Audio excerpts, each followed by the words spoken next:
ఏంటండి ఇంత అభిమానం ఆయన అంటే? ఇంత జన సముద్రమా? ఏ నేతకి ఇది సాధ్యం అన్న నినాదం గుర్తొస్తుంది. చంద్రబాబు నాయుడు గారు ఒక సందర్భంలో అన్నారు, 20 ఏళ్ల తర్వాత నేను గుర్తుంటానో లేదో అని. సార్ చూడండి సార్, ఒక్కసారి చూడండి సార్. ఎంతో మీరు జీవితం అంతా కష్టపడ్డ వాళ్ళందరూ ఇక్కడ ఉన్నారు. ఎవరి కోసమైతే కష్టపడ్డారో వాళ్ళందరూ ఇక్కడ ఉన్నారు సార్.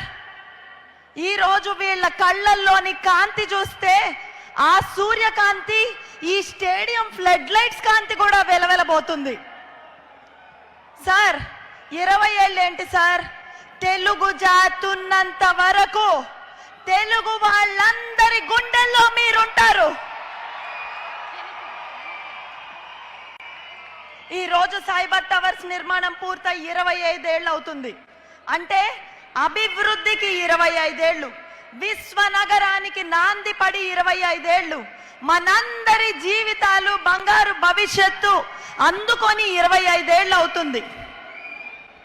అంటే ప్రతి తెలుగువాడు గర్వంగా చేసుకోవాల్సిన ఒక పండుగ ఇది. ఈ రోజు ఇదే స్టేడియం ద్వారా ఎందరో క్రీడాకారుల్ని దేశానికి అందించారు. ఇదే స్టేడియం ద్వారా మనమందరం కలిసి ప్రపంచంలోనే ఎప్పుడు లేని విధంగా ఒక హిస్టారికల్ కల్చర్ కి నాంది పలకబోతున్నాం. మంచి చేసిన నాయకుడిని, జీవితాల్ని మార్చిన నాయకత్వాన్ని ప్రజలు గుండెల్లో పెట్టుకుంటారని, వారికి కృతజ్ఞత తెలియజేస్తారని తెలియజేయడానికే ఈ గ్రాటిట్యూడ్ కన్సర్ట్. దీనికి వచ్చిన ప్రతి ఒక్కరికి పేరు పేరున కృతజ్ఞతలు తెలియజేస్తున్నాను. మాతృదేవోభవ, పితృదేవోభవ, ఆచార్య దేవోభవ, ఈ 3 కలగలిపిన నాయకుడు ఒకడున్నారు. అది ఎవరు? ఎదుటి వారు ఆలోచించే లోపే ఆ ఆలోచనని ఆచరణలో పెట్టే నాయకుడు ఒకడున్నారు. వారెవరు? అభివృద్ధికి సైతం అడుగులు నేర్పిన నాయకుడు ఒకడున్నారు. వారెవరు? రాళ్లతో శిల్పాన్ని చేస్తే శిల్పి అంటారు. రాళ్లల్లో మహానగరాన్ని సృష్టిస్తే ఆ నాయకుడిని ఏమంటారు? Yes, it is CBN.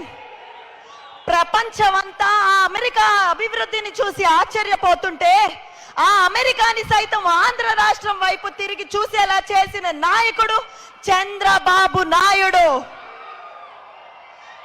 ప్రధానమంత్రి పదవి తన వద్దకు వస్తే, నాకొద్దు, ఆంధ్ర రాష్ట్ర అభివృద్ధి నాకు ముఖ్యం, ఈ యువతకి నేను భవిష్యత్తునివ్వాలి అని చెప్పి ఉద్యోగాలంటే ప్రభుత్వ ఉద్యోగాలే అనుకున్న సమయంలో తన హైటెక్ పరిపాలనతో 25 ఏళ్ల క్రితం ఈ సైబర్ టవర్స్ నిర్మాణం ద్వారా ఆ రోజు ఉద్యోగాలు కూడా లేని స్థాయి నుంచి ఈ రోజు మనం ప్రపంచం అంతా ఉద్యోగాలు ఇచ్చే స్థాయికి తెచ్చిన నాయకుడు చంద్రబాబు నాయుడు గారు. ఇన్ని చేసినా కూడా ఏ రోజు మన నుంచి ఏది ఆశించలేదు. చంద్రబాబు నాయుడు గారు ఈ రోజు వరకు మన నుంచి ఏది ఆశించలేదు. అంత నిస్వార్థంగా చేసిన వ్యక్తికి కృతజ్ఞతలు తెలిపే అవకాశం వచ్చినందుకు మనందరం చాలా గర్వంగా ఫీల్ అవ్వాలి. అలాగే చంద్రబాబు నాయుడు గారితో పాటు ఇంకా కృతజ్ఞతలు తెలపాల్సిన వ్యక్తులు కొందరు ఉన్నారండి. అమ్మనమ్మ గారు, నారా ఖర్జూర నాయుడు గారు, మీ బిడ్డకి నైతిక విలువలతోటి, నాయకత్వంతో మంచిగా పెంచడం వల్ల ఇంతమంది బిడ్డలకు బంగారు భవిష్యత్తును అందించారమ్మా. మీకు మా అందరి తరపున పాదాభివందనాలు. రాష్ట్రాన్నే కుటుంబంగా మార్చుకున్న వ్యక్తికి భార్యగా ఉండడం అంత సులువా అండి?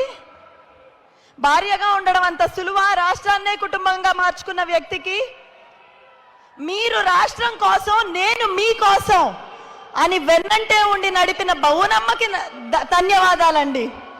చంద్రబాబు గారు కుటుంబం, సొంత కుటుంబాన్ని సైతం అంత తపన పడకపోయినా ఈ రాష్ట్రంలో ఉన్న విద్యార్థులకి, యువకుల కోసం తపన పడిన మీ తపనకు మేమందరం థ్యాంక్ యూ చెప్తున్నాం సార్.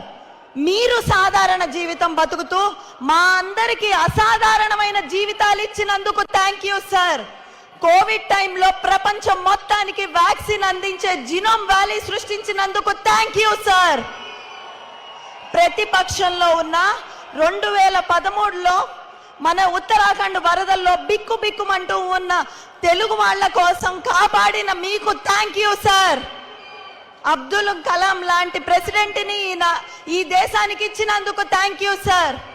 ఫైనల్ గా తెలుగు జాతి గర్వంగా తలెత్తుకునేలా చేసిన మీ నాయకత్వానికి థ్యాంక్ యూ సిబిఎన్ సార్.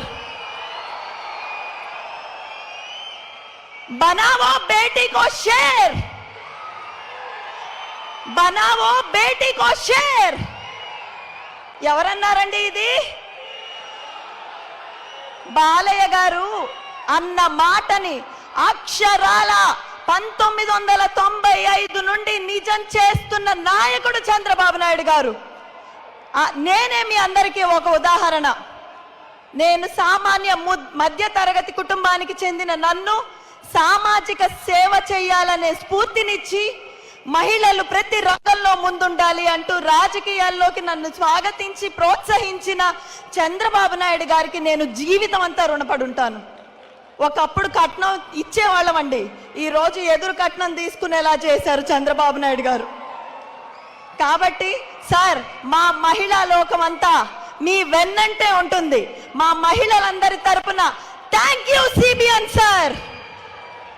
చివరిగా ఒక్క మాట, చంద్రబాబు నాయుడు గారిని ఒకరు అడిగారండి, సార్ మీరు ఇంత కష్టపడి అమెరికాలో ఉద్యోగాలు తెప్పిస్తున్నారు కదా, వీళ్ళందరూ అమెరికాకి వెళ్తే మీకు ఓట్లు ఎవరు వేస్తారు సార్ అని అడిగారు. దానికి చంద్రబాబు నాయుడు గారు చెప్పిన సమాధానం ఏంటో తెలుసా? నేను ఓడిపోయినా పర్వాలేదు, వాళ్ళ జీవితాలు బాగుపడితే అదే చాలు నాకు అన్నారు. That is CBN. ఇలాంటి నాయకులు, ఇలాంటి నాయకత్వం ప్రపంచం అంతా రావాలి, వస్తే ప్రజలు ఇలా మీ అండగా నిలబడతారు అని తెలియజేయడమే ఈ ఈవెంట్ ఉద్దేశం. నేను ఒక్కటే చెప్పాలనుకుంటున్నానండి, ఈ ఈవెంట్ ఈ రోజు మీ కళ్ళ ముందుందంటే గత 20 రోజులుగా ఎంతో మంది వాలంటీర్లు, దాదాపు 1250 మంది స్వచ్ఛందంగా వచ్చి దీనికోసం కష్టపడ్డారు. వీళ్ళంతా ఎవరో కాదండి, ఆయన కన్న కలలకు ప్రతిరూపాలు. Highly qualified doctors, lawyers, engineers, IT employees, managers, CA, CS, industrial CEO, CXOs, ఇలాగా ఒక్కొక్క రంగం అని కాదండి, స్విగ్గీ సోదరులు, ఆటో సోదరులు, బస్ డ్రైవర్లు, ఇలాగా ప్రతి ఒక్కళ్ళు మా వంతుగా మేమేదో ఒకటి చేస్తామని ఈ రోజు వాలంటీరింగ్ చేయడానికి వచ్చారండి. అది చంద్రబాబు నాయుడు గారి ఘనత. సార్, మేమందరం మీకు జీవితాంతం రుణపడి ఉంటాం. మీకు ఒక్కటే చెప్తున్నాం, తెలుగు జాతి ఉన్నంత వరకు మీరు మా గుండెల్లో ఉంటారు. జై చంద్రబాబు, జై చంద్రబాబు. ధన్యవాదాలు.